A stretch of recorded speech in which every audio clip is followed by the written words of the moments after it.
Ohayo gozaimasu, ngayong araw nga pala ay samahan nyo kami magpagawa ng salamin ni Yurang. Nitong nakaraang medical kasi namin ay namumula na yung resulta ng medical check-up namin sa mata at sobrang taas na ng grado ng mga mata namin. Bali si Yurang nga lang palang magpapagawa ng salamin, yung sa akin kasi ay okay pa naman, yung gusto ko kasi talaga itong shades na to. Naku Joy, pa shades ka pa, ipangu ka naman daw.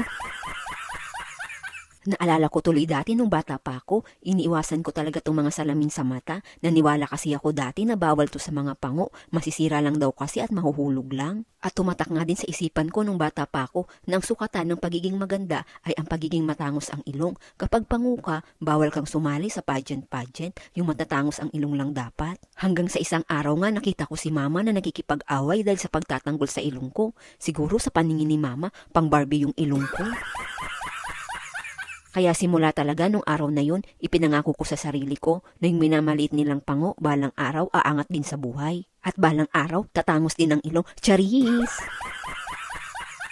Joke lang, baka maniwala naman kayo, ni minsan hindi yun naging pangarap ko. Basta ba nakakahinga, okay na yun. At sa araw-araw nga na nakikita ko yung ilong ko sa salamin, mas lalong namomotivate ako na mas lalong magpursige sa buhay, galingan at mas lalong maging matibay. Dahil alam ko madami pang mga tao ang susubok para i-down yung pagkatao ko. Yung mga taong feeling na matatangos ang ilong at yung mga taong feeling na makikinis pero mga galisin din naman.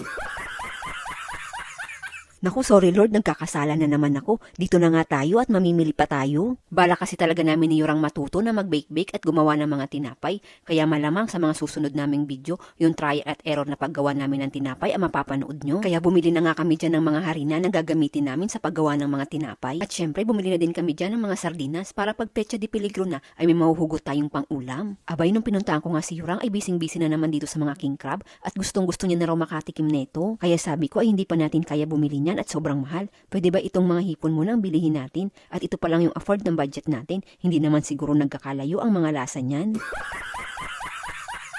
Naku, tara na ngang magbayad at baka kung ano pa yung madampot ni Yurang. Parang gusto ko na lang tuloy mag-transform sa pagiging unggoy, yung pakain-kain ka na lang ba ng saging?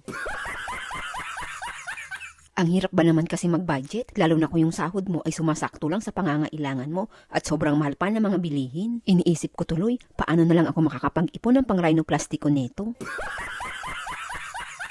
Nako, joke lang, baka mas lalong walang manood at mag-like sa video namin neto pag nangyari yan. Alam nyo naman, dapat maintain lang tayong ganito. Bawal gumanda at bawal din sumaya. Baka kasi madaming mangisay dyan. Eh di kasalanan ko pa ngayon kung mangyari yan. Kaya nga madalas binibidyohan ko si Yurang para may maganda naman kayong makita, hindi puro pangong ilong tsaka bukbok na mukha. O, nilait-lait ko na yung sarili ko sana napasaya kita.